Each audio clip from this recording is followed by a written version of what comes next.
Hello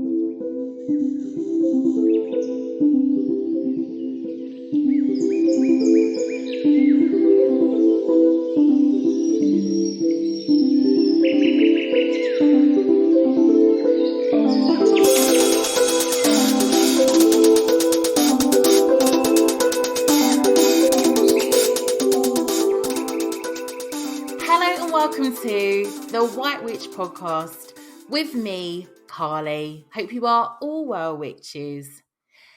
Our book review today is The Southern Book Club's Guide to Slaying Vampires, written by Grady Hendrix.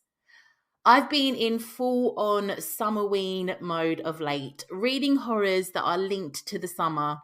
Every now and again, I need a bit of a break from witchy reads, just to zhuzh things up a bit. And off the back of reading Grady Hendrix' other book, My Best Friend's Exorcism, I had to give another one of his books a read. Here is the book's blurb. In every book we read, no one ever thought anything bad was happening until it was too late. Patricia Campbell's life has never felt smaller. Her husband is a workaholic. Her teenage kids have their own lives. Her senile mother-in-law needs constant care, and she's always a step behind on her endless to-do list. The only thing keeping her sane is her book club, a close-knit group of Charleston women united by their love of true crime. At these meetings, they're as likely to talk about the Manson family as they are about their own families. One evening after book club, Patricia is viciously attacked by an elderly neighbour, bringing the neighbour's handsome nephew, James Harris, into her life.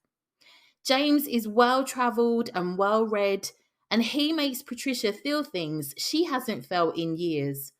But when children on the other side of town go missing, their deaths written off by local police, Patricia has reason to believe James Harris is more of a Bundy than a Brad Pitt. The real problem, James is a monster of a different kind, and Patricia has already invited him in. Little by little, James will insinuate himself into Patricia's life and try to take everything she took for granted, including the book club, but she won't surrender without a fight in this blood-soaked tale of neighbourly kindness gone wrong. Firstly, I have to say I gave My Best Friend's Exorcism 5 stars out of 5. More if I could. I loved that book. For this one, it is a 4-star at a push, and I will kind of go into my reasons for that and why. Things I loved about this book: the friendships, Southern hospitality, and the descriptions of Charleston during the 90s. Mum life seen through the women, also the dynamics of some of their marriages. There is a lot of reference to sexism and racism within the book. As a teen during the 90s, obviously I was here in the UK. I do happen to remember it being an awful time for both, although I can't comment on this particular area. Of course, it still is to this day, but I distinctly remember this being a theme, and I think this book has taken a bit of a battering for addressing that. But I do think it's in there to give a clear demonstration of this time, and especially how it would have likely been in the South. The setting of the book is Charleston and also 6 Mile, which in the book, of course, depicts 2 very different areas and white privilege being a real thing. These are just underlying currents of the book, of course, because the real story is all about our vampire. James Harris, what a creature. He was the epitome of how I could see your modern day vampire to be. For some reason, he was giving like Jude Law looks to me in the descriptions. He is a real creep who rolls into town to look after his elderly sick aunt, but he ends up becoming a key player within the neighborhood. Everyone loves James Harris. That is everyone apart from Patricia Campbell, who is the first person to get to know him. This is one of those stories where everyone else loves the baddie, but you and the story's heroine really know what's up. The injustice at how Patricia is treated will have your blood boiling, along with how many of these wives are treated so badly by their spouses. All the husbands love James Harris. Patricia is quickly written off as being overly suspicious and, frankly, a little crazy for not seeing in their mind James as a pillar of society.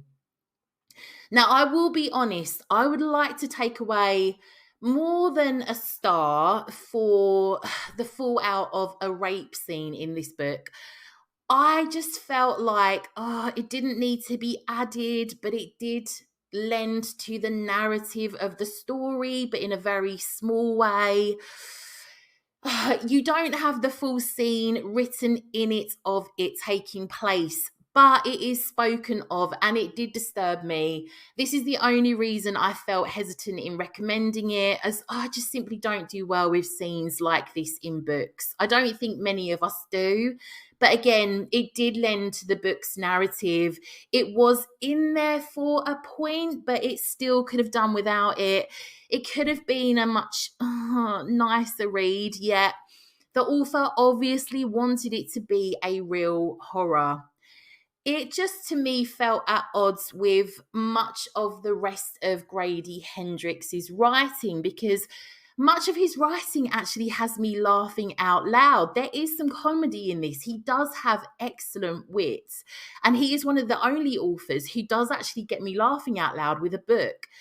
It just felt as though perhaps he didn't handle this scene very well. Who am I to, comment on that? I don't write books of this caliber, but it just felt a little bit over the top for the entire storyline. I felt we had gone dark enough without needing that, but that's my personal opinion on it.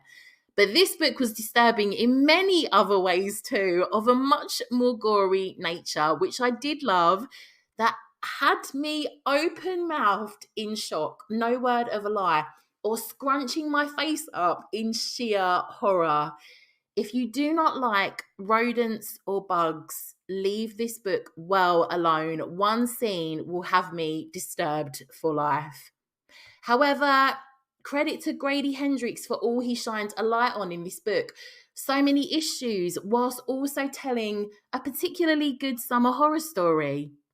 Reading this in summer had me easily visualizing the heat described throughout Charleston, the peach tree that has a story to it, and the strange nocturnal activity of James Harris in this book.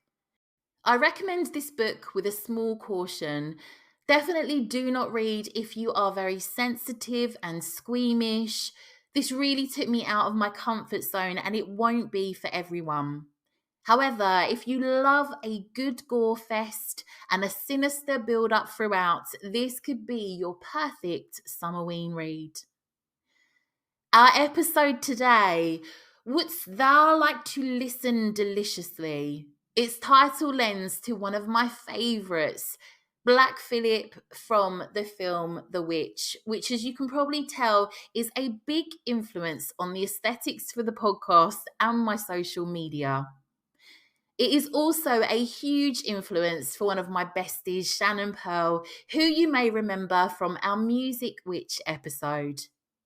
Shannon has been busy creating some marvellous music. At the solstice, she released her album, Kiss the Ground, which is described within the genre of witch pop. She created this genre herself. I absolutely love it. It is witchy as hell. She's going to be talking to us about the genre, about her new music. We will, of course, hear some of her new work. Shannon is an incredibly talented musician who knows her onions when it comes to music and sound. So much of this episode is about ancient sound healing, how you can work with sound within your craft, but we also go off on tangents related to music and the fae and so on too. As we head into the episode, you will hear her track Ascend, which is one of my absolute faves from her album. Others will be peppered throughout the episode. I will confirm in the show notes which ones you will hear in order. However, if you could get yourself over to Spotify to listen to her music under Shannon Pearl and support her work, we would both be so grateful. So, join me after the break to talk ancient sound healing with the talented Shannon Pearl. Know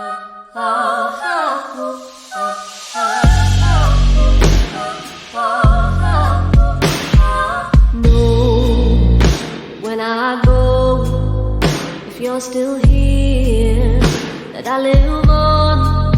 I'm in the breeze, in the whispers, through the trees, in every sunbeam I'm alive. Welcome back. I am here with our wonderful resident music witch, Shannon Pearl. Hello. Hello. I am back from outer space. You might be able to hear some traffic behind me because I'm in my mum's house, not mine. So annoyingly, there is a road right outside of our house. I thought you was going to say. Sorry. I thought you was going to say, I'm in my mum's car. Like that. Car, brum, brum. No, she hasn't got a car, so we're fine. We have to behave because obviously me and Shannon are very good friends. So we have to remember that we are actually doing an interview today. We'll have to not go on that. Messing about. But Shannon is here to talk to us about ancient sound healing. I'm very excited about this topic. Yeah, me too. That's why I was like, right, we need to do an episode on ancient sound healing. It is a world of wonder, let me tell you. Really cool. And there couldn't be anyone better to do this. I know you are absolutely obsessed with music. It runs through your blood. You are ever so talented. I know you're going to get into things that you've been doing. So there are lots of exciting musical offerings that you have been working on. But to kind of kick things off, so I know very little about this topic. What is sound healing? So ancient sound healing is the use of instruments, music, tones, and other sonic vibrations, basically to balance and heal the body and mind. So it involves using specialized sound frequencies to create a therapeutic atmosphere, and that promotes rest and helps your nervous system. It rebalances and allows you to have how can I explain it, like an emotional release sort of thing. I don't know if you've obviously never delved into this, have you, Carly? No, a little. I've been present at like a retreat where they've had like the singing bowls and bits and pieces like that. And strangely, because I am very into music and music is really important to me, so it's strange that I've not really kind of got into this. So yes, I know very little on it. Okay, so it dates back thousands of years. There's records of it happening that far back, actually. And it's the use of singing bowls, as you've said. You can use koshi chimes, shruti boxes, human voices, drums, literally anything that makes a noise. Tuning forks, even, they're a good one. Just to sort of, because everything in the world is made of vibrations. Everything is a vibration, and it's basically just harnessing the power of a sound wave. So it's been proven that sound waves can change the molecular structure of cells. Like, it really affects us, and we are obviously made of cells. So any sound that you hear or are exposed to is, whether you know it or not, having an effect on you, whether that be positive or negative. We'll go back into that a bit more in a while. But so I wanted to talk about that and how it works and what frequencies do what, so that we can sort of dabble in it in our little craft, because that's what I've been doing recently. And I've had really profound effects, actually. Just taking you back a little bit, can you give us basic layman's terms on, is it the shruti box? did you say? Like a Yeah. couple of different there were a couple of different things that you mentioned in regards to sound healing, different tools and so on. Can you talk us through a little bit, like layman's terms, in regards to what a couple of those are that we might not be familiar with? Yeah, so they're just basically very traditional instruments. They're used a lot in folk music. So I'm sure we're all familiar with the singing bowls. Yeah. Obviously, you get your little beater and you run it around the top of the singing bowl to make it vibrate, and it makes a really deep noise. And they can be bigger or smaller for higher or lower vibrations and higher or lower sounds. A Shruti box is a little bit like, so if you haven't seen one or heard one before, it looks like an accordion sort of thing. It's a squeezy box, so you squeeze the air in and out of it to create a sound, a tone, and you can control what chords and what notes you do with little pegs that are on the side of it. I've got one in the house. I'll have to show you one time. Oh, yes, yeah. Yeah, so that's that one. And Koshi chimes are basically, if you think about a wind chime in a little cylindrical box, so it sort of mutes the tones a little bit, and they come in different harmonics as well, so you can obviously get different effects with different ones for this purpose. Yeah, so that's all of the little instruments. Coming back to the sound healing, how does it work? So basically, it sends sound waves through your body, and that brings harmony within your cells through oscillation and resonance. So people at MIT in America have done a lot of research into this and other places, but this is the most notable research that I was reading recently. And the difference between a healthy cell's vibration, and an unhealthy cell's vibration is completely different. So you can tell whether you've got a healthy cell or an unhealthy cell by what sound it makes, what vibration it gives off, and the rhythm of it, which I thought was so interesting. So you can rebalance your cells by passing frequencies through it. So that just means basically sitting in front of a certain frequency, a certain sound, which I thought was amazing. Singing bowls are utilized during sound therapy as well as tuning forks to do this. That's the sort of most potent frequency you can get using those two specific instruments. That's usually what you'll find if you go to a sound bath. There's also gongs. I don't know if you've sat in front of a gong before, but it's really powerful. Like, I didn't realize it hits you like a wall of noise. Like, you can really feel it within you. And I did one at Top Pod Yoga. Sunderland does them, and I can't remember what the other lady was called. Anyway, I did my first sound bath I ever did was with a gong, and I couldn't believe how affected I was by a noise. Like, obviously, because we all listen to music every day, and it does affect us, but not in like a really physical sense, not all the time, not unless you're really connected to the music. It was wild. It was like someone massaging us, but from the inside out. Oh my goodness, no, I absolutely know what you mean. I do know what you mean.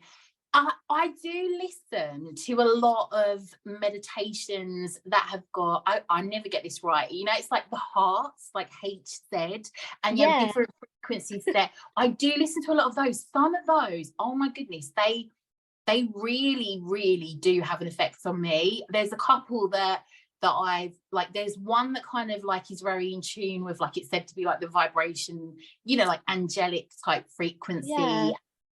I find that fascinating that they know, and these frequencies are kind of set, but I definitely think that they have an impact on me, in terms of mood, and and I regularly reach for them when I'm sort of, like, if I do need some, like, I don't know, like reassurance, or just to self-soothe and things like that. So I definitely have noticed for myself when sound has really helped me in my practice, or simply with mindfulness and meditation.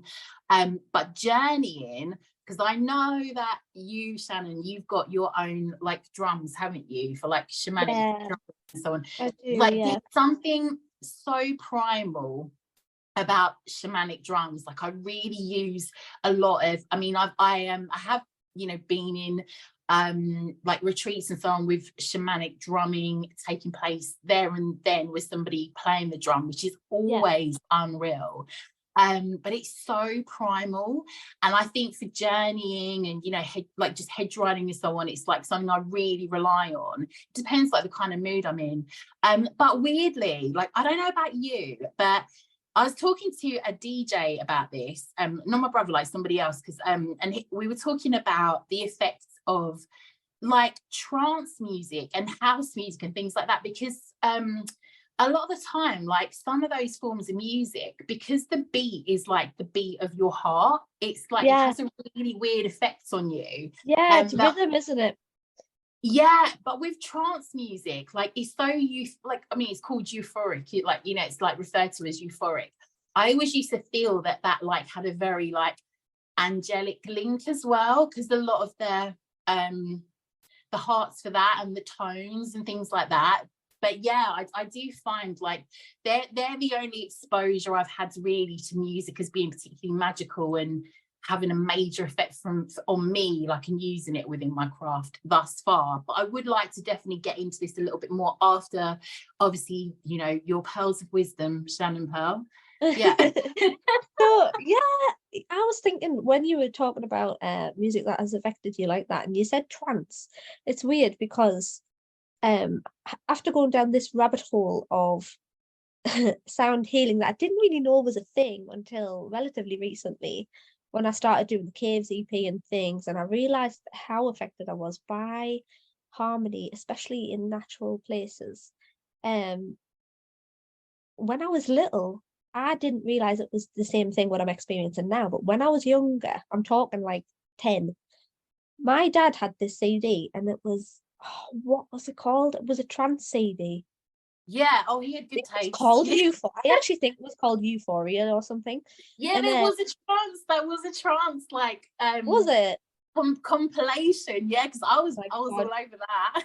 Yeah, man. And I used to have these big like can earphones on, and I just remember bopping about the house like all the time to those songs.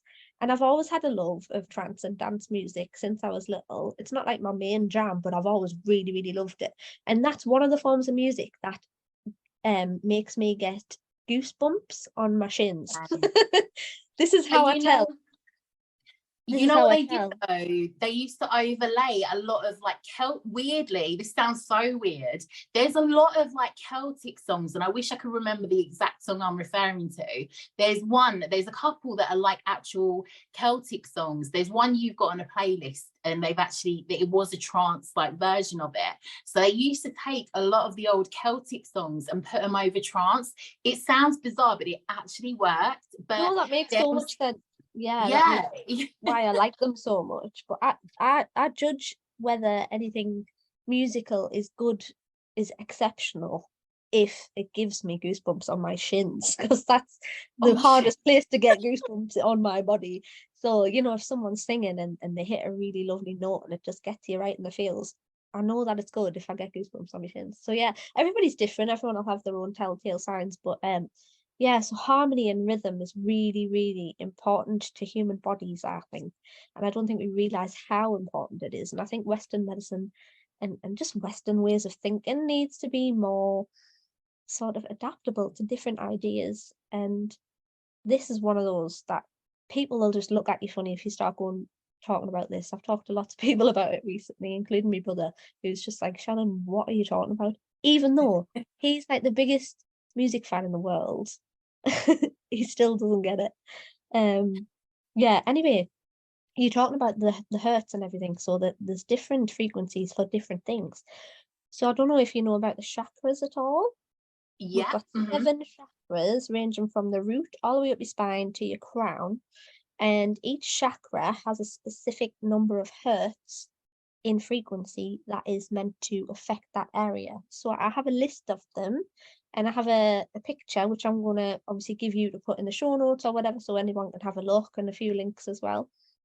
So yeah, the one for your crown chakra, which is sort of at the very top of your head, and it represents the mind and everything like that, the mental health, is 963 hertz. So you can get specific tuning forks and things. You can buy them online.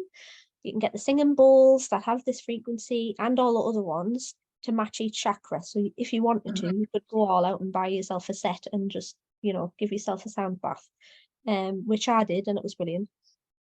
Highly recommend.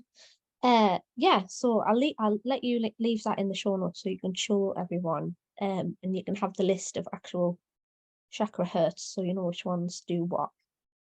That would be amazing. Absolutely. No, definitely. I mean, it would be good to know, because obviously, well, before we kind of get into, I was just going to say about the sound stuff, because I did want to ask you some questions in regards to some of the research and so on. I do think you also said about harmony and so on. And obviously we've been talking a lot about rewilding on the podcast and being out in nature. Yeah.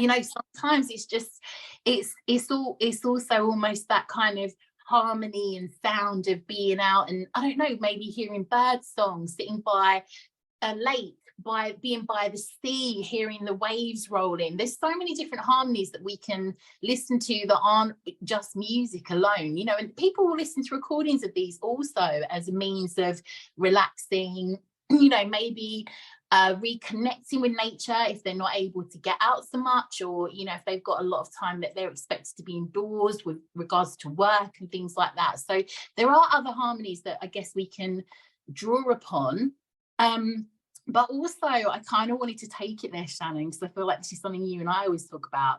When I think of music and I don't know, like I know this isn't on the healing side, but you are a lady who performs. Like, I know you do a lot of work musically, and it's interesting to think about the music and the fae, and the links between our world and their world, I guess, with performance, because you've been to some pretty amazing places and played, haven't you? So I wondered if you've had any weird experiences or anything that you might be happy to share before we kind of go back to I've taken it off on a tangent, basically. That's all right. I love the tangent. Yes.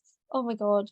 So yes, when you're saying about the link between the fae and music, if you listen to any, I know you do, folklore podcasts, did I say that right? Yeah, podcast. Yeah. My brain doesn't work today. That references the fae in any way at all. There's always an aspect of music or sound within everybody's experiences, whether it's little children like voices laughing, or bells tinkling in the background, or fairy music in a procession along the motorway, or whatever it is. There's always some sort of sound, and I don't think it's coincidence at all. Because if you think about this scientifically as well, if you think about this, because I like to dig in and see if there's anything less airy-fairy about these topics. A human's hearing range is anywhere from about 10 to 10,000 hertz. So that's a big range, but it's nothing in comparison to what there is to be heard in the whole entire universe. So there's anything from 0 to 100,000 hertz. So we're only hearing a tiny fraction of the spectrum of sound waves, and different creatures, so like dolphins, bats, cats, dogs, can hear much more than we can. So imagine if we're just like blocking out the sounds of the fairies because our stupid ears don't know how to pick them up. Like, isn't that mad? Anyway, that was just a tangent of my own. But getting back to your question, I have been singing in a lot of random, usually wild places. And talking about fairies, I don't know if it was a fairy, maybe it was, but I like to call it the cryptid, because I don't actually know how to identify it. So as you know, our friend Kirsty got married in May down Dorset, and I travelled down for to sing at our wedding, and it was a beautiful pagan ceremony in a Viking roundhouse. It was absolutely amazing. And we were sleeping in the car just a little way down the road from the actual venue. But to get there was like a little dirt track with some hedges either side, and it was quite a long dirt track to walk down. And it had previously been raining in the daytime, so it was quite muddy, and it was dark by the time we were walking back to our car bed, which was obviously down this track. So I was like, oh no, we can't really see very well because it was like a dark little alleyway, and there was only one little light on the corner of this sort of path bend. And then once the light faded, that was it, you were in the dark. And I was like, oh my God, I don't know where my torch is. So I was trying not to get mud all over my wedding shoes and trying not to fall over as well. and it was me and John, my partner. So we're walking down this little path, and we just got to the edge of where the lights started to fade away. And this is going to sound weird, but I've got a frog sense, right? So Yeah, yeah, anytime I'm camping or anything, and I'm in the dark, we'll play this game, me and John. We're like, right, see if you can like sense any frogs, and then yeah, it'll be pitch black, so I'll not be able to see anything in front of my face. And I'll just know where frogs are. It's weird. I'll just go frog and point, and then he'll turn the torch on and there'll be a frog. Okay? So anyway, back to the story. That was for context. I was walking down this little path in the dark. The light just started to fade off. And my frog sense happened. It was like, whoa, there's the biggest frog you've ever seen in your life right there. So I screamed, frog, like that, pointed. John looked, and it hopped twice. So it went hop, hop, and you could hear the little splats as it hopped because there was mud off the rain. yeah. And I went to pick it up. My instinct was to just pick it up because it was this massive frog. I wanted to touch it. But as I bent down to pick it up, it flew and nearly hit us in the face and went really high up into this hedge on the left-hand side. And I was like, how has it flew when it was the biggest, fattest frog ever? I don't understand. And I sort of looked at John in shock, as if to say, what was that? Did you see that? And he was like, Shannon, what the hell? And I went, I know. Did you see that? And he was like, yeah. He went, what was it? I went, it was a frog. And he said, no, it wasn't. Was it not a bat? It flew. And I went, I don't know. He was, I did hear it splat when it jumped. And I was like, so did I. So we saw like a frog bird hybrid. Well, I raked around in the bushes, looked up high in the bushes. We didn't see anything fly away. Honestly, it was so weird. And I really did see a frog, and I don't know why it flew into my face. So then the next week, we were in the Lake District where John's mum and dad live. And I told his dad, who's very into all the folklore and everything, he knows a lot of things. So I was like, Mike, this happened. And I told him the whole story. And he was like, oh, I know what you've seen. And I went, what was it? And he was like, it was just a water hopper. What was it called? What did I tell you it was called? I think that's what. No, I'm sure that's what you said it was called. I'm sure. I'm sure that's what you said it was I'll link called. it in the show notes when we try Yeah, and if you not, all can see. It's basically, imagine the back end of a frog with its little wee legs, and then instead of front arms, it has wings. It's proper weird. And there have been sightings of them, but only in Dorset, funnily enough, and in Wales. So they come from sort of that area. They went from Wales and sort of spread downwards. There's none up north. That's why I've not seen them up here. Haven't got a clue about the buggers.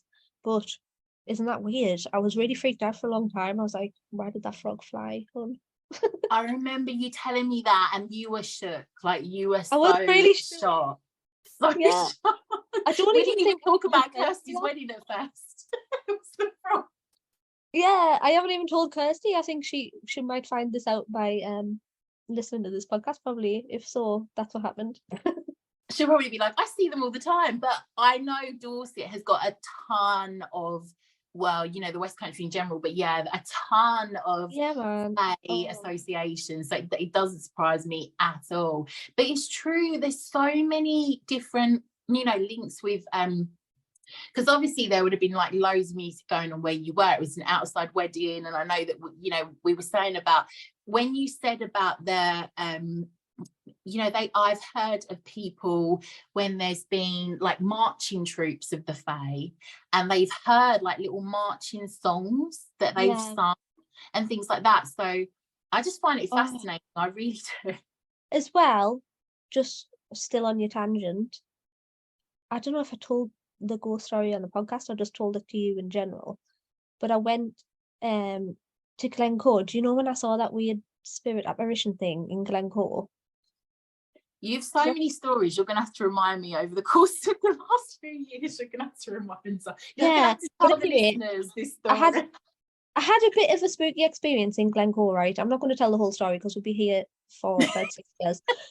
If you want to know, I'll come on and do a ghost story episode or something, right? But yeah, after this spooky experience, I was lying in the car, very frightened because we were sleeping in the car again. This is before we had a camper van. And I was lying there, really panicked and freaked out by the experience. John was asleep, slept through it all, as you do. And I was just waiting for a spooky person thing, spirit to open the car door and drag us out my bed and kill us or something, but it didn't. But there was this weird noise on the wind. It was like a swell of music, like weird, creepy, like an ice cream van out of tune, sort of like, Yeah. oh my God. And I remember thinking, what the hell is that? It was a windless night for one. Two, I was in the Highlands and there was like nothing for miles around. So what was it? I don't understand. And that reminded me of the descriptions that people give when they have a fear experience. So whether that little apparition Yes. spirit thing was to do with them, I don't know. But yeah, sound is a weird thing. It can either enchant you or terrify you. And I like it for that reason. Oh, absolutely. And I feel so moved for sound. You know, you're saying about when you hear something that really moves you, like the hairs on your shins go up. Mine just makes me cry. Like I Yeah. actually like there's certain pieces of music or people when I've heard someone sing. Actually, when I first heard you sing, I think it was Oh, one of the stop. songs of Aves, and I was like, oh, like there was a Did it get lot you? of emotion. It Well, it's got me not because straight. I'm good, it's just because of the frequency. I No, must have hit the right genuinely, one. all it was all of it, and it's really rare for me to get that. But when I do, it really, it It really really stays with does. me. Yeah. Absolutely. I think it's one of the it's funny actually because I say that, but one of the forms of like I tend to get messages that are clairaudient when I get any psychic messages come through. And so actually I should do more work around sound because when I Yes, get you should. messages, one of my main forms is sound. And also, I don't know about you, but synchronicities, like I will get a lot of messages that are through song too. So like you'll put on the radio, Oh, you like ask a question and then I'll just get like a song that'll come up. I remember in a really dark time, and this was years ago, and I was like really going through it, and I put the radio on and it felt like a little answer from the universe because I got Fleetwood Mac, the Don't Stop Thinking About yeah. Tomorrow song. And I was Oh, like, like, and it literally moved me. And I'm like, why am I crying at Fleetwood Mac? But it was almost like those lyrics alone were literally certain things I needed to hear. It was yeah, just very, for you. yeah, just at that time. But I think, even like us getting messages from the other side, like you hear a lot of stories of people saying, the radio flipped to a song or this song came up and it was like one that a past relative used to listen to all the time. And I do think that like spirits will do a lot around sound. And the veil is, I think the other side of the veil, like they do use sound a lot to communicate with us also. 100%. Yeah. Yeah, It's yeah, crazy. but I'm sure there's going to be loads of tangents we're going to go off on today, and I'm here for it. I was going to ask you about, so coming back to sound healing. Yeah. So can you give us some info? I know you've done a ton of research and you know a lot on this. Can you give us some of the kind of like scientific side of it so we can understand how it Yes. works? Yes, of course. So I do like to sort of look into things and see if we can connect anything with science, just so when I'm talking to people who aren't as accepting as we are, that I can go, yeah, but read this book. And they're like, oh, actually, yes. I'm one of these people who can just basically accept that we don't have a clue about anything, and that's fine with me. I don't need to sort of know the ins and outs of everything. I like to know that the universe has got our backs, but a lot of people don't. So the science behind sound healing, as I said, MIT in America did a lot of research into this and studies, and you can read it all online. I will link it in the show notes again. Well, I won't, you will. So it involves using specialized sound frequencies, as we said, to create therapeutic atmospheres to promote deep rest and nervous system rebalancing and emotional release. This is for people usually who have been through some sort of trauma and feel really anxious or have health problems because of trauma and they need a release, but nothing medicinally is working for them, so they'll turn to the more sort of spiritual areas of medicine to try and see if anything works, and it usually does. There are a lot of stories that are really crazy results from using sound, so I'll let you have your own rabbit hole delves to yourselves later on. It basically works by sending sound waves through your body, and it sort of rejigs the cells in your body to be rebalanced. There's a lot of science that I could go into that, but in layman terms, that's what it does. This obviously promotes healing, because you can have unhealthy cells that are sort of attacked by disease or stress, or sometimes your tissues are really tight and really sort of can't let any fluids flow through them because of how you're holding your body and your energy. So this sort of loosens everything up, gets everything back to its usual flowing state. So it's an electrical, chemical, and biological activity taking place inside your body, needs rebalanced by these sound waves. Soon enough, they'll be able to detect ailments simply from whether there are weird or inharmonious vibrations in the cells. So if you think about it, when you like a piece of music, when you really resonate with it, it gives you them goosebumps or makes you cry, it's usually a really sweet sound and sort of harmony that isn't clashing with any other note. It's usually a really I'm trying to think of the words. It's a really nice sound, a comfortable sound, and one that you wouldn't mind listening to all day. It makes you sort of sigh and breathe out, and you're just like, yes, it's like a hug in sound form. Whereas inharmonious sounds, sort of think about if someone's fixing a fence outside and you get woke up by this clanging, horrible, shattering noise, that'll make you feel a certain way, won't it? So there's proof in your own experience. If you listen to what your body is telling you when you're listening to different things, you will know whether it's a good frequency and it's helping your cells, or whether it's a bad one. For example, I currently live near some docks. Carly. Oh, yes. All about it. Right, this is one of the reasons I went into this rabbit hole, to see if this vibration from a giant tanker ship that was keeping me awake all night, to see if it was having an adverse effect on my cells, and it turns out it is, so I need to move house. It's really bad when you get a bad vibration, like a really, really bad one, and you can't unhear it, and it's so deep and so low, it gets into your brain. It's horrible. So I completely know the difference from experience. Researchers in England have carried out exploration further, and they've compared healthy to cancerous prostate cells. They were able to differentiate between two just based on the harmonics of the vibrations. So one biologist who conducted the research actually said that the difference between a healthy cell and a cancer cell is like listening to two big orchestras, but in the cancerous orchestra, the tuba is horribly out of tune. So you can imagine the difference between good vibes and bad vibes, literally. Healthy cells obviously vibrate in a really harmonious, lovely, coherent, chill manner, and it's really rhythmic. So like you said, trance music, it's very rhythmic. You feel good when you're listening to it. There's a reason for that, and it is scientific as well as spiritual, because it can be both. I think that they're linked very closely. So that's a bit of the science. There's over 600 studies that attest to its effectiveness to help in sort of mental performance and overcoming anxiety, depression, PTSD, and many other things that affect us daily.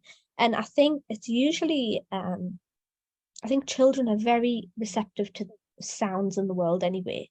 So if you think how many children you see with ear defenders on, because they're just, especially this day and age, think about it, how many children have, I mean, they label it sort of ADHD, they label it autism and everything these days, but I think it's an effect of the society that we're living in at the moment. Don't take into consideration how affecting noise pollution is on our young people's brains. 100 years ago, there was not all of this mad vibrating noise in the world. There just wasn't. So do you know what I mean? It's a very modern problem, and I don't think it's given enough consideration as to it might be sort of the cause of some of these mental disabilities that we have at the moment. I'm not blaming it completely. Obviously, there's other factors, but it might be something that's adding into the sort of jumble of things that isn't doing us any good. Yes. Oh, absolutely agree with you. Honestly, I think that if you think of living in really built up areas, you kind of it becomes like a white noise. Like you get so used to certain Oh sounds. yeah. Hmm. Yeah, and you don't realize until you're out of it in somewhere different how much of an effect it can have on you. Because I would definitely say it would have a toll on you, and would affect you mentally with that constant sound of whatever it might be. I'm in between addresses, obviously with this move and everything, and my current the current bane of my life in terms of sound is seagulls at 4 in the morning. Oh, Just dude, honestly, living next to the sea as well. The roost on our chimney, and I'm like, will you bloody shut up? Like, I know you've got children and that's fine, but you don't need to scream. Like, I'm trying to go to sleep. Oh, but you can't do anything because live and let live and all of that jazz. Well, bloody hell. I'm glad nesting season's only like what, 5 months or something. Still, honestly, it's a lot, but yeah, live and let live. I do love me a seagull, I'm not gonna lie, I do love a seagull, but not at 4 a.m. I've got very choice words for them. can I just slide this in there that I've Yeah, got these earplugs called loop earplugs. I'm sure you've seen them on Instagram, but honestly, they're a lifesaver. If you are affected by noise the way I am, I've got like, I can hear really low tunes, really low sounds, and really high sounds. Like my hearing range is much bigger than a usual human. I don't know why. I've actually did a test. It's terrifying. So I can probably hear what a dog can hear instead of humans. Somewhere in my lineage there's a dog. And these loop earplugs are just little rubber things where you can stick them in when you go to sleep, and they really do help. They don't obviously completely sort it out, but they dampen a lot of the horrible frequencies. So if that helps anyone, high five. I know what you feel like. I am very affected by sound and smell. Like it will really, Smell. really affect my mood, like a lot. Like I'm very sensitive to sound and smell, like that really does, it really does Yeah. affect me. And I think that's the more I'm getting into this soft living malarkey, I wish, but yeah, I do notice that it's kind of like increased over the course of time. So yeah, I do really get affected by sound. And but I guess as well, like I really, coming back to the more positive side of sound, I really use it to gear myself up for stuff. So, when I go to the gym, I'll like shove on some like real, like something Yeah. really aggressive, and which is kind of like, it's so random because I'll be there listening to my lovely witchy music and it's all And then you just flowing like, right, Slipknot, comedy. it's waste time, Yeah. huh? And then I'm in the gym and it's like, oh, well, there's a lot of bad words here. And it's like really aggressive. And, I'm like, like all sorts. And but it gets me going. Like you really need it. Like I really think for No, different I things you feel can that. need. I can't remember what song it is, but there's a Wardruna song that is, it's the song that I put on when I want to ride my bike fast. It is Oh, Viking like, music as well. So yeah, I completely agree. Like loads of Norse music for me as well. I yeah, listen to a lot of that because it's very I'll listen to loads of Danheim and so on when yeah, I'm at yeah, the gym because it really gets me going. It's like aggressive. I can't remember. I think it's Old Fed Noir, the song oh my that God. Danheim's got, and that one gets me going. Like I'm the Viking shield maiden in the Yeah, I was gym. gonna say, are you channeling like Like Lagatha? yeah. Bench pressing like 60 kg. That's where I harness that energy. And What a even to the Raji. point of if the song's crap, I can't lift. I'm like, no, that's it. Skip to the next one. It's got to be the right song because it really does. It's like the can you do it or not kind of vibes with the 100%. song. Yeah, It's got to be right. yeah, man. I feel you. Right. Also, can I just Yeah, say, of course. while we're on this music vibe, we should tell everyone what we've went and done because I'm very Yeah. excited about this playlist. I love it. There's some songs on there that I didn't know existed, but now I do because of you, so thanks. Um, We uh, share a very similar taste in some forms of music, and I've learned a lot from you, obviously, because you're in the music industry. yeah. So the title of this episode, "Wouldst thou like to listen deliciously?" I think Shannon, you should tell us where that title comes from. I guess this is a seamless link into you telling us a bit about what you've been up to and obviously this playlist. Yeah, so wouldst thou like listen deliciously? Say that one 3 times and see if you can. No, so we both love the film The Witch, don't we? Or is it Yes. just called Witch? Is it The Witch or Witch? The Anyway, Witch, The Witch, yeah. oh my God, absolute immaculate vibes. So we love Black Phillip. We are obviously massive Black Phillip fans. I have him on a t-shirt. Carly's going to get him tattooed on her bum or something. It's wild. So I on my bum or somewhere on my body somewhere. Yeah. Oh God, I just said images, right?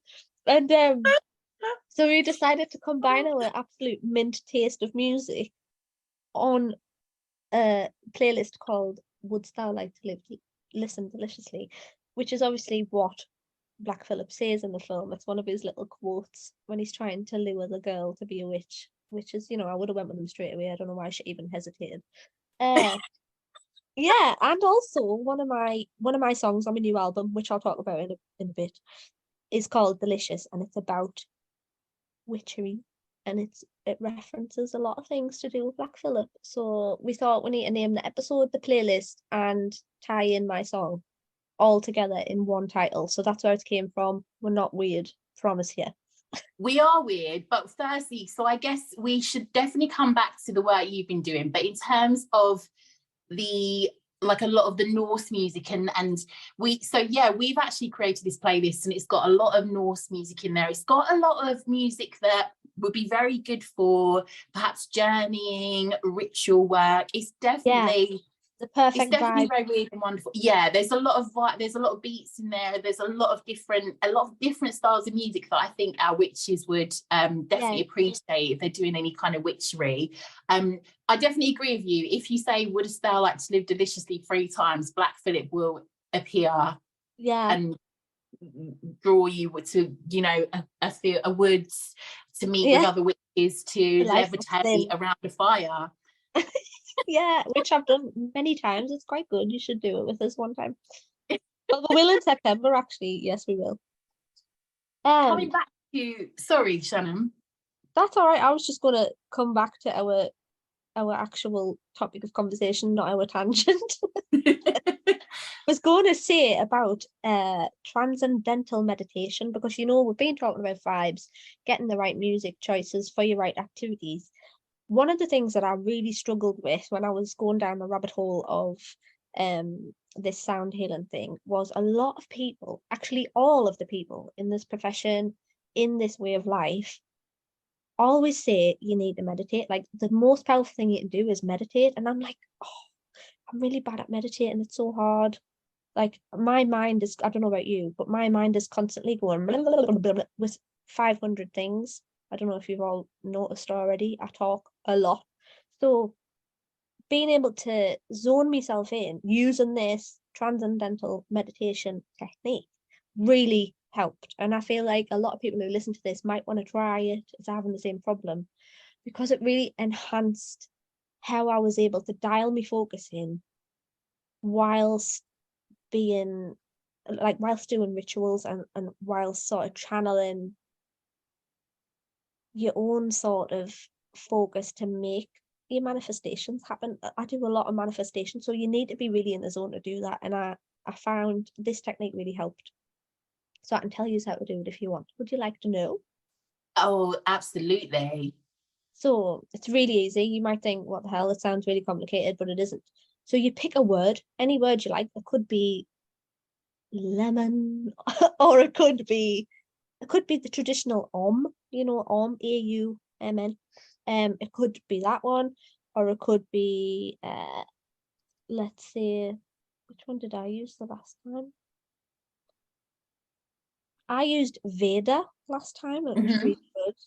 So you pick a word that doesn't mean anything, or is just a noise, or is nice to say, and something that doesn't allow you to think about it too much. You just sort of are able to repeat it in your head without getting carried away about what it means or anything like that. This is your little mantra. So keep your little mantra to yourself and sort of repeat it either out loud if you need to at first, or in your head. And you sort of time your breathing with your mantra, with your eyes closed, and it really does weirdly enable you to block everything else out. You just focus on the word until you can stop saying it physically and can just say it in your mind, and you can visualize it in your mind, and you really concentrate on this word. And then once you reach a certain level, I think it was like 15 minutes in, the word disappeared and I was just inside my head. It was weird. Yeah. But there wasn't any noise. I wasn't talking. It was, I couldn't hear my inner voice anymore, sort of thing. You're And like it, in flow, aren't you? yeah, it allows you to access that sort of higher state of functioning without like your consciousness just being like, hi, what we're gonna make for tea all the time. It's like, no, shut Yeah. up. It allows you to focus really easy. So I've left a little link in the email I sent you, Carly, if you want to put that in the show notes as well. It's a really simple video. It's about 2 minutes long. Tells you how to do it better than I just did there. If you would like to know, if you want to try it for yourself, it really helps. Absolutely. I will link that in the show notes. I find the same with chanting when it comes to spell work. I really draw. It's very rare for me to, I will only kind of do spell work when I really need to draw something in. I kind of, not that that's something everybody needs to do at all. You know, it just takes a lot out of me. I'm more of a meditate, you know, I'll come to my altar for prayer, for meditation. So when I come to spell work, I draw a lot on chanting. And like you were saying, like I will set whatever my, you know, whatever words I want to use for my spell. This sounds so pompous, but I do like to throw a little bit of Latin in as well, because I found loads of, which sounds crazy, but it's such a beautiful language. You know what my pronunciation is like. You can imagine it sounds awful. No, that's mint. I want to do that. Carpe diem. No, I'm only joking, but I just find and actually I put it on the Patreon years ago. I'll see if I can find it to link to the show notes as well, because some of our witches might want to use it. It was a witchy post that I found, but I will put together my spell in advance of kind of doing it, and then I will sit and, like you were saying, like repeating that word for like 15 minutes. I will repeat that sentence, that couple of sentences for like a good long time, and exactly the same as you were describing it. I like don't even realize I'm still saying it. I'm like elsewhere. I left the building, and you get this energy so like high. That's what I find. Like the energy just feels like, I want to say this and it sounds really bonkers. When I'm in that moment, I feel like electricity is like prickly, like it's around me. I don't know if you might relate to this. Do you feel like, this is why I feel like they always say you should cast a circle, because I also feel like I become like this beacon of like, for like all sorts to kind of come in. And that's why the circle's got, because I have been in like really intense spell work session and felt like there are things watching me, and there is something. Oh, dude, I was just like going to mention. Do you relate to that? Have you had that same experience, or am I just bonkers? But I've really felt that, and it's kind of, I've understood why they say to cast a circle, because I felt like safe because I'm in it, but I've still felt like cautious that things have been drawn to me like this beacon, because they know magic is taking place. Yes, well, I was just rewinding to you saying you feel all electric and tingly. That happens before you get to the sort of silent place that you arrive at. And what happened the last time, my experience is similar to what you've just said. I was in on my own, John was somewhere, and I got to this silent place and I was like really just feeling the peace. And then a voice came into my head that wasn't mine, because you can tell the difference between your conscious voice and between just random messages happening in your brain. And it went, of course I'm just here. And I was like, what? Who's just where? And it snapped us out of the quiet place, because I was like, I didn't think that. Why would I think, of course I'm just here? Like, I didn't say that. What? And I was terrified to open my eyes, because I was just like, somebody is going to be there when I open my eyes. And I was really, really, it took us about half an hour to open my eyes. And I was like going to ring John and cry. But I was just thinking, you know what, that must mean that we've done it correctly, that we've achieved something in this meditation session that's allowed us to be a conduit to this energy that is allowing things in, or allowing messages in, whatever it was. I don't know what it was. Nothing was there when I opened my eyes, by the way. But yeah, that feeling that you attract things. I understand completely what you mean. It did scare me a little bit, but I've done it since then, and I haven't had anything quite as intense since. But I think it depends what mindset you're in when you begin. Yes. To go into it very sort of sure of yourself is the best way, I think, to sort of hold your ground mentally. Yeah, I think it's part and parcel of, I personally now think it is part of being a witch, because I feel like ghost spirit, and in terms of ghosts and ancestors and so on, you know, kind of witches and spirit go hand in hand. You know, they're always in and around one another. And I just do think that once we put out these magical vibes of, you know, we're into the practice, that it is a beacon and things do get drawn to you. And very much so when it comes to working ritual and so on, I just think that veil gets really thin, and they know you're, I don't know, this is genuinely why I feel it's like, I always used to, you know, think, oh yeah, I'll be fine, you know, but I've really got very conscious of, when I work my magic now, I am, you know, yeah, I'm very careful. And I'm not saying that in a kind of telling people what to do way. It's just my experience of being a bit slapdash in former years, and then having experiences and thinking, okay, I need to tighten up the boundaries because I'm getting like little visitors here. You know, because you kind of got to be ready for if they do come in. But yes, yeah, it's interesting, and really interesting that you resonate and had the similar kind of experiences. I don't want to kind of, I really want to get into what you're up to, but is there anything that you wish to continue in regards to like the ancient sound healing topic before we get into exciting projects and so on? There's one thing that I think listeners will find really interesting that they can Google that blew my mind. So I really want to mention that before we talk about my things. Definitely. So I don't know if anybody has heard of the Schumann resonance before. Have you heard of it or not? No. Right, so it's this German guy in the 50s, right? He decided to do a test on the frequencies between the Earth's crust and the ionosphere, which is a high layer of our atmosphere in the Earth, to see what frequencies were bouncing about. And he found that there was, and obviously our electromagnetic field, our weather systems, our tectonic plates, everything that makes the world go round basically has a frequency, and that frequency resonates at about I'm going to say, I think it was 7.2.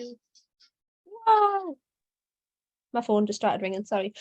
That frequency is about 7.2 hertz, so it's really low. It's below the human sort of hearing levels, but you know, when they sent the people up to live on the space station, they're above that layer of the atmosphere, and so they didn't get the resonance that the Earth makes naturally.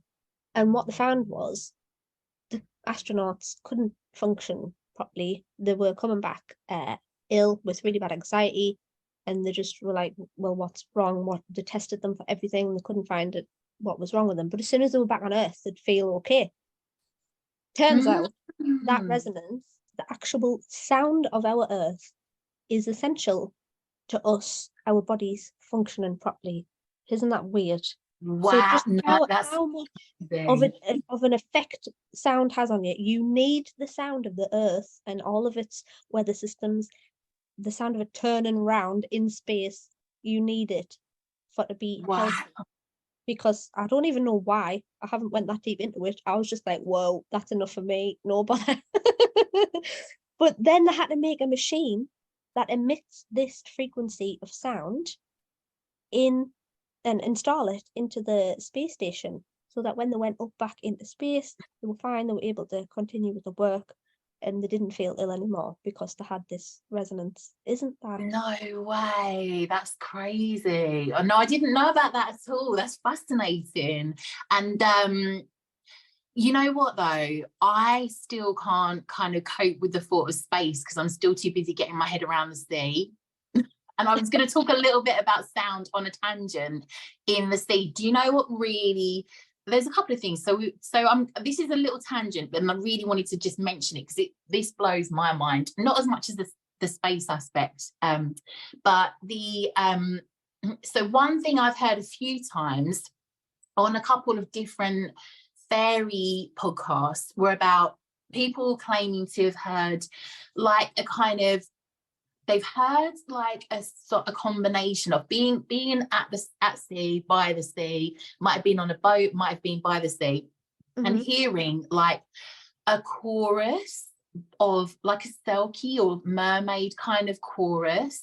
Whoa. And hearing like all these sounds that are like sea related and like a harmony going through it, and angelic kind of sound, but very much like a sort of mermaid type, not just the singing alone. And they've like heard it, and only a couple of people have heard it and nobody else have heard it, and they've said it felt like this huge longing for the rest of their life because it was the most beautiful sound that they'd ever heard.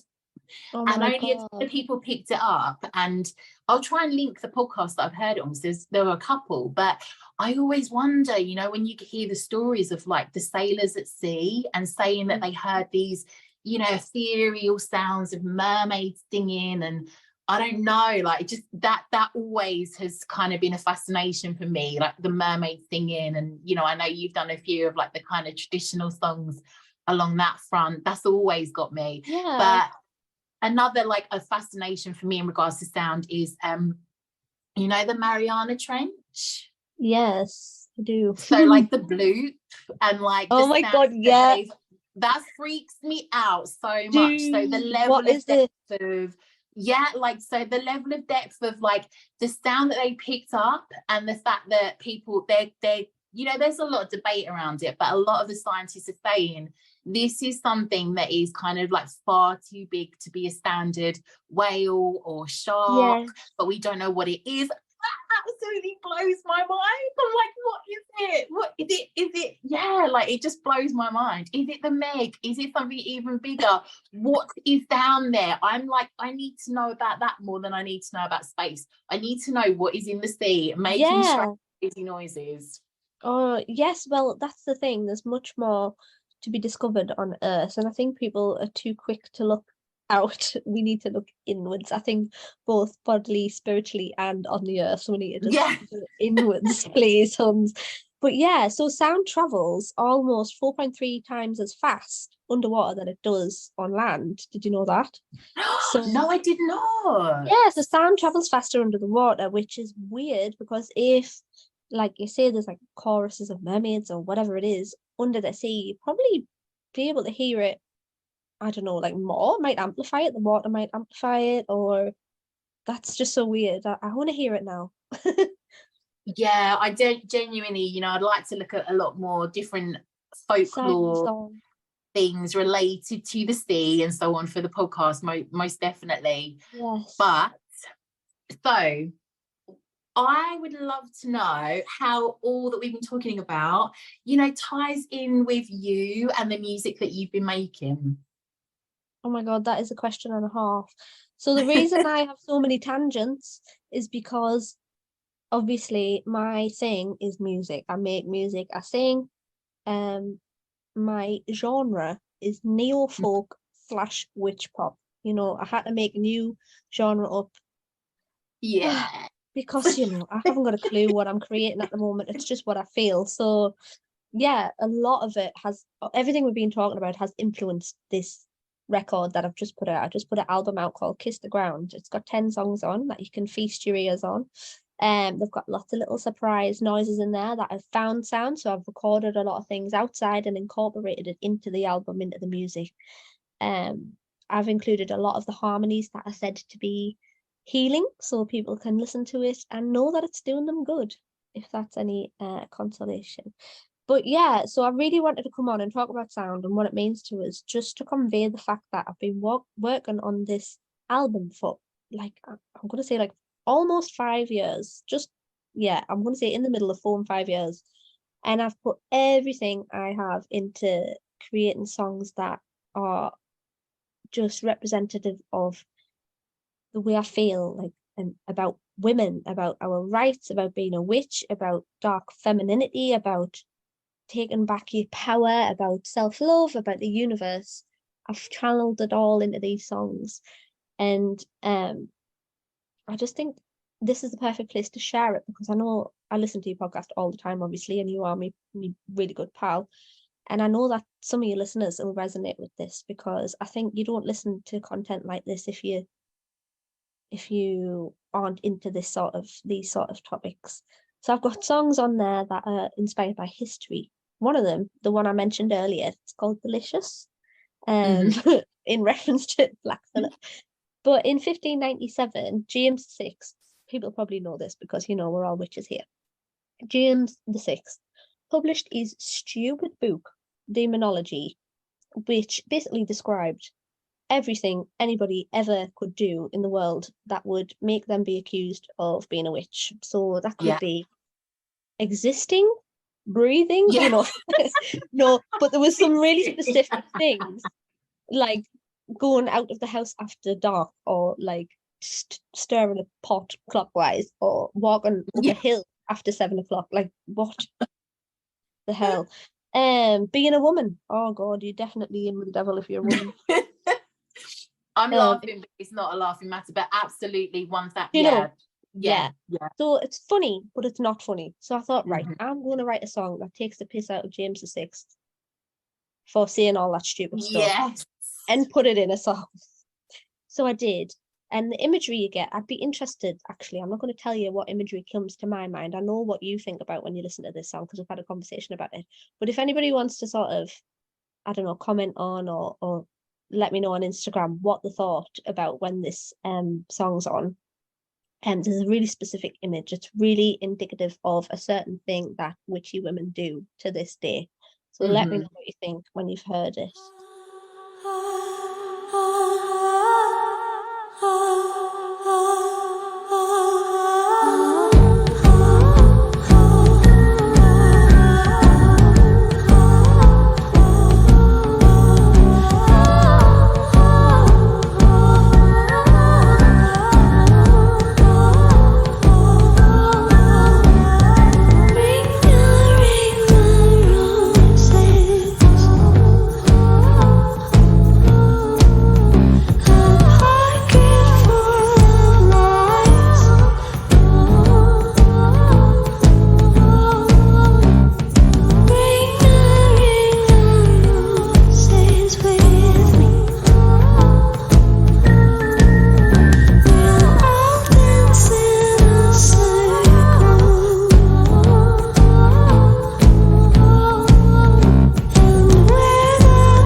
And then you've got other tracks such as Ascend. Ascend is about my belief in the pool of consciousness, and how I think that's where we go when we die.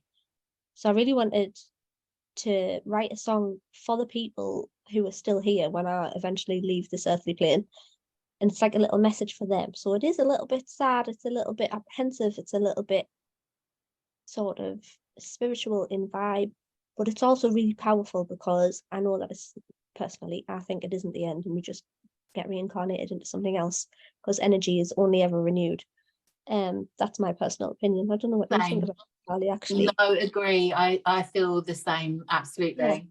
Yeah, so anyone who believes that, like, see if you can resonate on that level with that song, because I showed it to my mum, and my mum was like, oh my God, this explains why I think you've been here before. I was like, probably just write a song about it. Yeah, then there's other things like Kiss the Ground, the title track to the album. This song is more soft and folky in vibe. It's very sort of ethereal. You can have it on when you want to feel all feminine and flowy. And I tried to encapsulate the vibe of a place. So I really like visiting places of natural beauty around the UK. This one is from Glencoe in Scotland, one of my favourite places in the world. And there's a valley called Corriagavel. And we went up there and it was just the most serene, peaceful place ever. It was out the way of any of those really annoying low frequencies that we were speaking about earlier. And you could just hear sort of silence and the rotation of the earth if you listened really closely. And I would just lie in the grass and look up at the clouds and just have a moment. And if you listen very carefully, you can actually hear some birds that I recorded while I was there. They're on the beginning of the track. And I just wanted to create the vibe of that place in song. And the lyrics to it are sort of a love letter to that place. And I don't know, I think I did it justice because I can't go there without playing that song or listen to that song without going to the place in my head, if you know what I mean. Yeah. So yeah, I just wanted to Absolutely. share this with you. That's only a few of the songs that's on there. I mean, there's 10, that was only 3 that I've described. But if that sounds like your bag, please check it out. Like, I really, really want to share it with people because I'm so passionate about it. Yeah, so that's a bit about my stuff. Witch pop is the genre, and you definitely need to trademark that. That album is unbelievable. It's real the witch vibes, like, which is also my whole aesthetic. Like black, we very much share the like Black Phillip, medieval, kind of like witchy feels. We love it. I what was so surreal is you were working on the album, and I remember you telling me about your one of the songs, and I'm not going to say what song and I remember I was reading The Witches of Vardo, and I was like, I am literally just past the page that has got this whole theme running through it. Yeah, I was I sent reading you a about voice what you note. were writing about. It was like we were like psychically It was connected with strange. this influence. It was so odd. And I remember sending you pictures of the pages from the book, and That you was were the really, night it I was wrote so that as well, weird. Charlie. Charlie Carly. I've got a friend at work called Charlie. Yeah. No, that was the night I wrote it, and I sent you the voice note. Go and listen to this, and you were like, "What the actual hell? I've just read this in a book." Yeah, It was really. absolutely. It was so bizarre, and honestly, and there is so many different like little witchy, well, obviously it runs throughout all the songs. I haven't come across another album that, or other songs, or another witchy musician out there who's doing the same genuinely. Like, I haven't. There's lots of musicians that will bring out like the odd one or two songs that are particularly witchy, but I love it. Like, I've been listening to it. My mum's been listening to it. We Oh, I love you, ma'am. yeah. Bless her heart. My mum loves Shannon, honestly. So yeah, I really, really, and I absolutely love how you work with sound and I'm kind of like taking it back to like albums like Caves, where you draw upon, when you hear the sound of the, like the water in the cave and things like that. There Yeah. were so many little effects that you've added into music that you've made. Another one of your songs, Celestial, I adore that song. I've seen, like you doing a video of it with like the singing bowls and everything.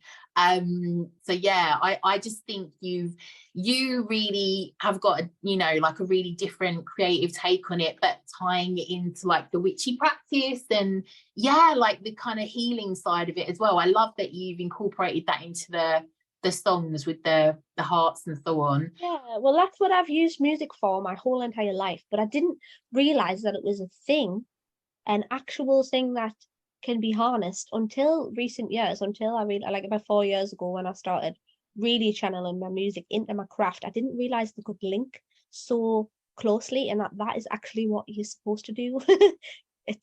Everything is interconnected, especially music, especially spirituality, our bodies, the cycles, the seasons, the earth. It's all just noise. We're all vibrations. So if you can harness the vibrations as in music and put it into your magic, imagine how potent that is going to be. That shit's going to be mad, so be careful. I know that when you're saying about Celestial, that was the first single that I released off the album, and I was Love that one. absolutely blown away by how I wrote that song. I cannot even tell you where it came from. I was sitting on my sitting room floor. It was like a cold, I think it was like end of the year, so cold vibes, you know.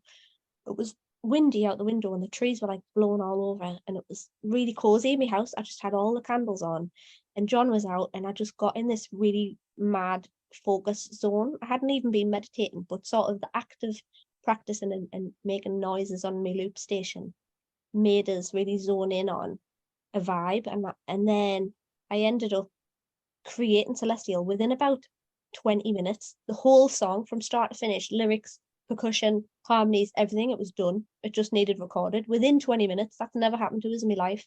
So I like to tell people that that song, Celestial, is a song about channeling something else through the universe and making it into something solid that I can share with people. It felt really magical at the time, and I really hope it comes across to people who listen to it. So everyone, let me know if you feel the same way about it. It's got something powerful about it, I think.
Downloaded astounds me how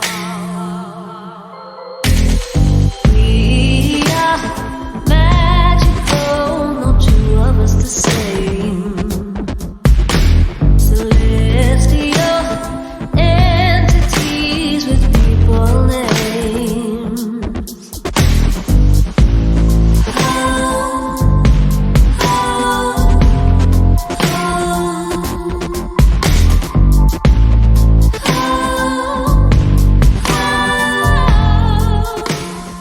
So I actually wanted to ask you about this because this is something that witches could be like to draw upon in terms of creativity, because I do think that I absolutely resonate with the idea of not understanding where an idea comes from, you know, something coming to you, because I know you refer to it as a wisp, and it's like you have to jump on that wisp and work with it, and you never I can relate to this with certain things I've done where I've no idea where the idea comes from. It's just, and I'll often think this is absolutely bonkers, but just go with it. And I've learned to go with it more as time goes on. But in terms of creativity, obviously that's like something that you are like one of the most creative friends I've got. What do you kind of I mean, I guess, you know, what advice do you give on that? I mean, I guess my only thing would be to go with it when you get those weird little wisps, because I always feel like when I take that chance and go along with whatever's coming through, it always leads to something really good. There's three things that I would say about this topic, right? So if you don't know if it's a wisp, here's how to tell if it is a wisp. If you get goosebumps when you think about it, it's all about the goosebumps. If you get them on your shins, even more so, do it. Right? If you are absolutely terrified and you don't want to do it, but you keep thinking about it and you think, no, I'm too scared, but you keep thinking about it, it's always on your mind. You wake up, it's on your mind. You go to sleep, it's on your mind. Do it. And the third one is, if you can imagine this, whatever wisp it is, being a thing within 5 years in the future, if you can imagine this being a solid thing within 5 years, it's a definite go. Brilliant. So if you just sort of think about your life now, think about your life if you had your wisp and it went well within 5 years. If you like your life better, with the wisp, then you should definitely do it. And I'm saying this Yeah. because of experience. I've followed so many wisps, and I'm so glad that I have. For example, Yeah. the last wisp that I followed was to become a spiritual celebrant, and that has been such a journey that I'm still on, and I will probably update you in the future about it. But I trained to be a marriage celebrant, as you know, Yeah. and in July I'm going down to Glastonbury to study under the High Priestess of Avalon. So that's an absolute mad privilege Wow. to do that. Yeah. Dawn, she's such a lovely woman, but she holds courses to be able to hold ceremonies and hold space for people to, whether that's to heal or to be married or to sort of initiate people into the pagan faith. She's just amazing. So I'm really excited to go and live in Glastonbury for a couple of weeks and learn all there is to learn about that, and then come back and share it with you guys. You never know, we might end up like organizing a witchy sound bath or something. I'm so You up can for invite that. people too. A hell yeah from me. No, absolutely. So we know that the Witch film is a big heavy influence. You referenced a few others. Are there any other influences that came up around creation of this? I always find as well, I always find some of my influences, they're not always something witchcraft related also, so it could be something completely random and external too.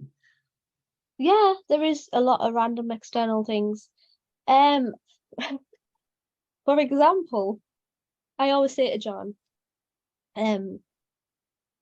if we ever go anywhere and it's like a old medieval town or just a town that has old buildings that are more than 100 years old, if I see a window that is, do you know, imagine York, imagine all the wonky windows in York. That gives me some sort of feeling. I don't know what feeling it is, but I'm like, it makes us sort of gasp almost internally. I'm like, oh my God, a window. I relate to you, window. Is that I've been here before feeling? I don't know. I don't know if it's I've been here before. I just feel like that's a bit cliche to say and a bit like, oh, shut up, if you know what I mean. I don't know if it's that, but I just really like wonky windows, as well as chimneys with smoke coming out. If I can smell coal fire or peat fire, I get really freaking excited. Like my whole street now where I live, everybody's got a coal fire. So when I walk down there in the winter, I'm like, oh my God, yes. It's giving the Hovis advert at this point, Shannon, with a northern accent. It's a different northern accent, I know, but you're giving me, you're giving me a Hovis advert. When me dad right was now. Down the pit. That was me granddad, not me dad. But yeah, just random objects. So like old-timey things give me all sorts of vibes. And also, here's the thing, you can test yourself to see if you get any of this. So I like to go walking in woods wherever I can, but my local wood is Penshire Woods, and we usually go up at about dusk, so the light's really beautiful and dappled through the trees. And there's some of the biggest trees ever in that wood, and I like to take my shoes off, stand beside the tree and put my hands on the trunk, and I shit you not, you can feel a vibration if you stay there about 5 minutes and just see what you can feel in your fingertips, and your hands buzz and they go really warm. Like, why? That's mad. It's crazy. So things like that, when you get the feeling of something else, like something other than what we can see is happening, that's what inspires me the most. And I think that's what this record is full of, personally. Anyway, yeah. You've obviously been doing a lot of radio interviews and so on, and I'm curious because I've had to like liaise with a lot of muggles of late, which is always fun. Usually I'm living the hermit life, but I've had a lot of interaction with muggles, lovely people, but I obviously a bit different for me. And how do you find, obviously using the Witch Pop title and obviously speaking to people on radio and so on, how do you find being out there with the witch title? Or I guess I'm kind of like bringing it back to the, this is something I want to explore on the podcast in the future, because I I do feel more and more aware of, we were kind of, you know, saying about women being accused of, not just women, there were obviously men as well. There were lots of men that were very supportive of their women that were witches, or just of women in general, not necessarily, you know, husbands of witches and partners and so on.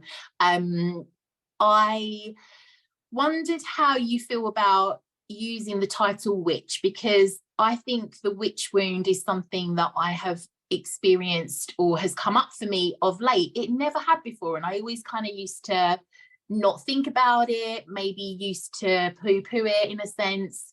But how do you feel around that and the work that you do and being out there as a witch?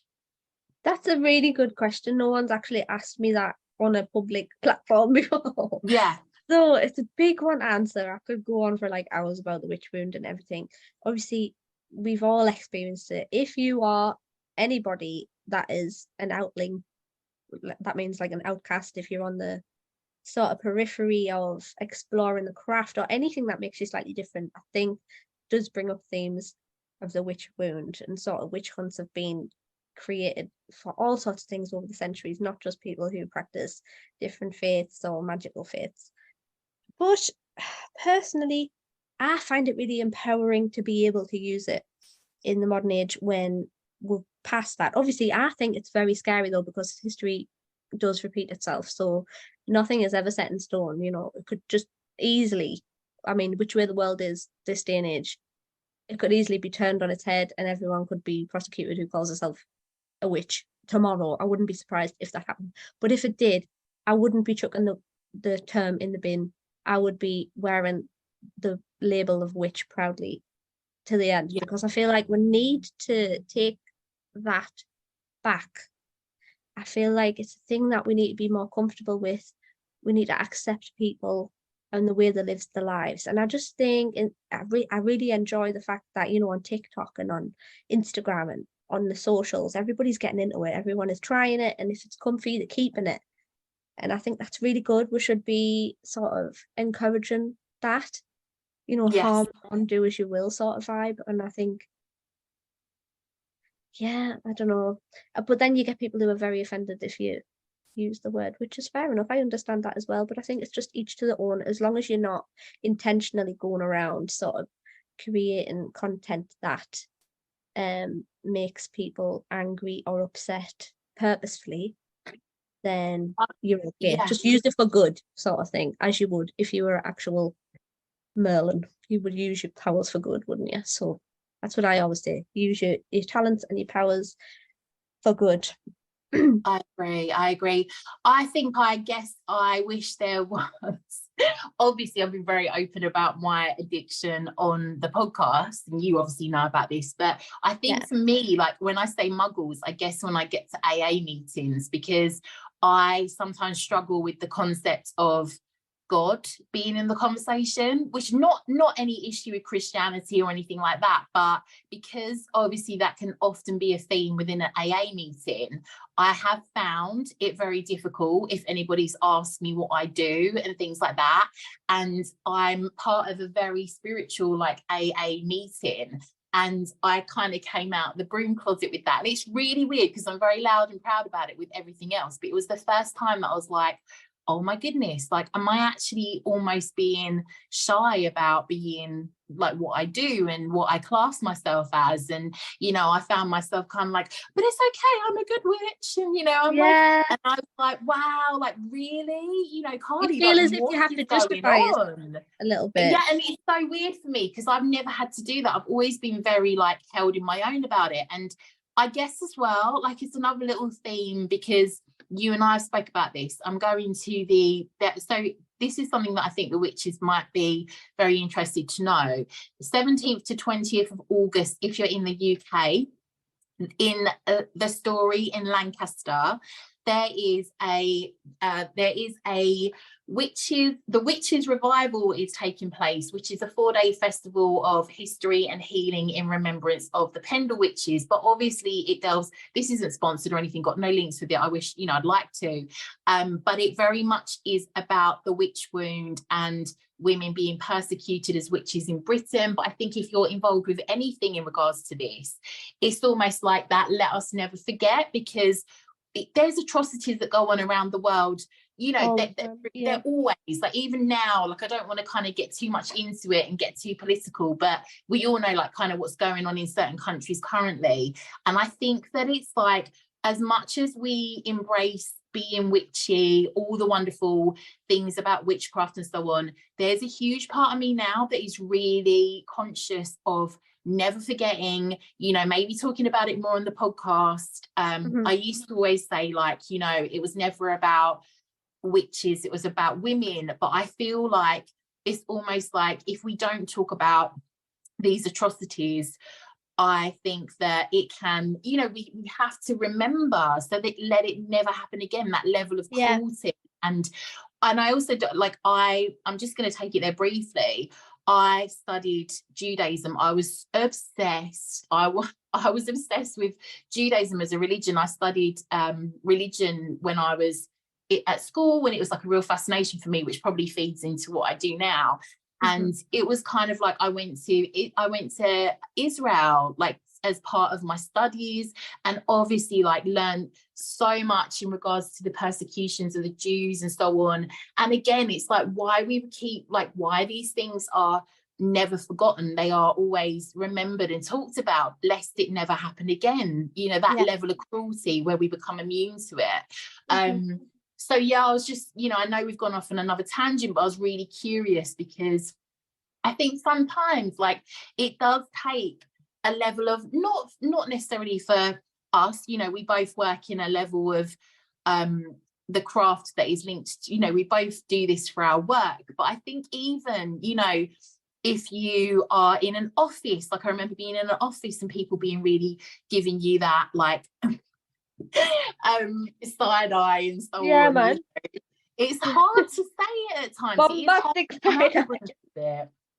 Yeah, no, it's weird, because but I don't know about you, Carly, in your line of work, and since you've started expressing that this is what you do, like, that's all you do for your work, you are literally a witch on paper. Once I've been on these interviews and things and talking to people about witch pop and the inspiration behind it, and sort of a bit about my spirituality, I found most people are really, like, interested and really intrigued and kind about it, and want to know more, and are just really sort of encouraging about the whole thing. And I did a gig at the fire station in Sunderland, which is quite a big venue, recently, as part of one of my friend's album sort of performances. And he introduced me as one of the guest singers on stage as the Queen of Witch Pop. And that really warmed me heart, because I had not spoken to him personally. He's an older gentleman, about any of this spirituality or anything. He'd heard the record and he loved it, but he didn't know nothing what went behind it or went into it. So for him to have done his own research, listened to the album, realized what it's all about, and then introduced me as that on stage, it was a really nice moment. I was like nearly crying. I was like, why are you doing this when I'm trying to sing? So I just think, yeah, it can only do good if we intend it to do good. And as you say, sage for me is like the poppy is to, you know, the war effort, and remembering everybody who have lost their lives over the centuries in the armed forces protecting our country and everything. It's sort of the same symbolism, isn't it? Like, sage is our poppy as witches. So I think it's really nice that we can all collectively sort of support each other and introduce new people to our way of life, and which way it's supposed to be lived. Because if you think about performing witchcraft or living as a pagan or whatever, one of the faiths under the umbrella of paganism, it all links in to just how to live life properly, really, if you think about it, how to be in tune with the earth, how we should be more conscious of things. It's not anything to be discriminated against for. It's basically getting back to basics, and it's just about how people used to live hundreds of years ago, because they had to be connected to the earth for to feed themselves or to be able to survive, sort of thing. And I think it's only, I could go on a mad tangent about capitalism and all sorts being linked to prejudice about it, but you know where I'm going with it. I think it's really important that we just realize that these people had the label of witch even though they were just people. And we have the level of witch, but we are just people. And it's just about how you use your knowledge to help or hinder others. And, Yes. half of the hindering, you don't do that anymore. And it's just comes back threefold. So nobody hurts anyone these days. We just grow herbs, dudes. All we like to do is sit in our house and have loads of cats. You know if what it I mean? harms none, do as you will. Like, that's always how I feel with life. Live and let live. If it harms none, do as you will. And that is my motto to go by. I definitely would love to get into the witch wounds topic and more in relation to, the witch persecution and everything that happened, because it does need to be remembered. But yeah, I definitely think that if any of our witches want to get along to that, I'm going to be going myself. But yes, I will put a link on the show notes for that. Oh yes, there's a lovely lady I met actually, Carly, just before we wrap up. Let us know. Julie, forgot her second name, but I met this lovely lady at Castle Reek Stone Circle on Solstice, and I'd seen her previously the year before as well, and she's really sort of spiritual as well. She had a shamanic drum, she did some drumming in the middle, it was amazing. But we had a really good conversation about this witches revival event. She lives in Lancaster, and she practices her spiritual path in a studio across the road from Lancaster Castle. So she'll be there, she'll be involved in doing some of the workshops. I think it's a grieving circle for the witch wound at this event, the Witches Revival, what you're talking about. So you might see her. If you do, say hi from me. But yeah, she was a really interesting lady. She had lots to say on the subject, so maybe you should talk to her at some point. I don't know. She's absolutely really, really I'm going to be there for most of that week, I think. So if any of our witches are going to be going, definitely drop me a message, or if you'd love to catch up with some of you when we are there. I guess I was going to finish things up, Shannon, by asking you, where can we find all the music? Obviously, we're going to play some little snippets through this interview that you will have heard. But where can we find everything? Everything is always on my link tree in my bio on Instagram. So you can follow me at ShannonInTheWild_, and that is where I post most of my life content. So if you want to know what I get up to on a day-to-day basis, as well as witchy things and music things, it's all on there. I'm on Spotify. Please follow me on Spotify. It really helps the algorithm. Check out all my playlists. I've got some nice witchy ones, including the one that we collaborated on. And yeah, a little support goes a long way, so thank you guys. Shannon is living her best life. If I ring her, she's always doing something completely random. I don't even know if I can say that thing that you were doing when I rang you that one day, because I'll never get over that. Oh, it could be any number of things. It can be any number. So I'll keep my mouth shut. But yeah, last time I think, was I skinny dipping in a waterfall or something? No, was it you were having photography done as a floating head? Oh God, yeah. I'll link that in the show notes. I didn't know if I was allowed to say it. It was the way that you said it, you're like, I'm just having a photo here done and I've got to pretend that I've got no body. And you sent me the picture of it and I was like, oh, now I get it. No, please put that in the show notes. I feel like everyone would laugh. So Shannon, thank you so much for coming onto the podcast. Would love to have you back on. I know you've got lots of things going on this summer. I'd love to hear about your, I know you're going off to Glastonbury. Would love to hear how that goes. So hopefully you'll come back on later in the year. Of course I will. Just give me a call and you know where I am.